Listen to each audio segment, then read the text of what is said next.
Crimea was shaken by a powerful, massive strike.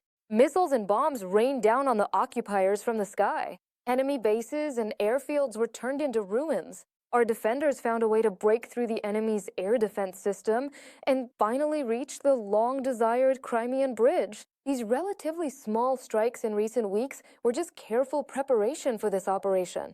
And right at the time when negotiations with the Russians are ongoing in Geneva, we achieved an unexpected but very significant success that brought joy and relief to the whole country. Hello, dear viewers. We're talking about important things, so please leave a like and subscribe to our channel. Things are tense again in Crimea. The peninsula, which Russia has tried for years to portray as a fortress, is showing up more and more often in reports about losses and tightened defenses. Recent photos of the Crimean Bridge show that its most vulnerable section, from the Black Sea side, has been blocked off with a system of barges and barriers. Essentially, a physical barrier has been created to make it harder for surface and underwater drones to approach. This concerns a critical maritime sector that was previously considered one of the most sensitive areas in terms of the structure's security. Special Forces operatives from the Ukrainian Defense Ministry's GUR unit, Ghosts, struck expensive Russian equipment and a BK-16 landing craft in temporarily occupied Crimea.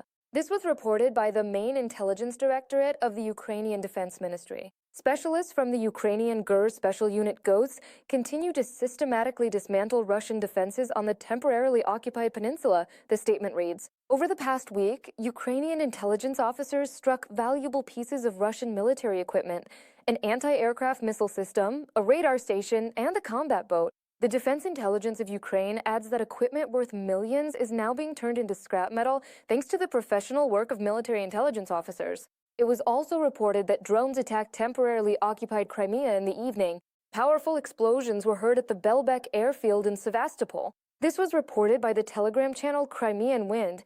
At 4:36 a.m., there was a powerful strike on the Belbek airfield, followed by 4 more muffled explosions in a row. It is likely detonation, the message says. The explosions at the Belbek airfield continued throughout the evening. According to the Telegram channel, in addition to Sevastopol, explosions were also heard in Kerch at the Kacha airfield in the Jankoy district, Feodosia, Novofedorivka, and Simferopol.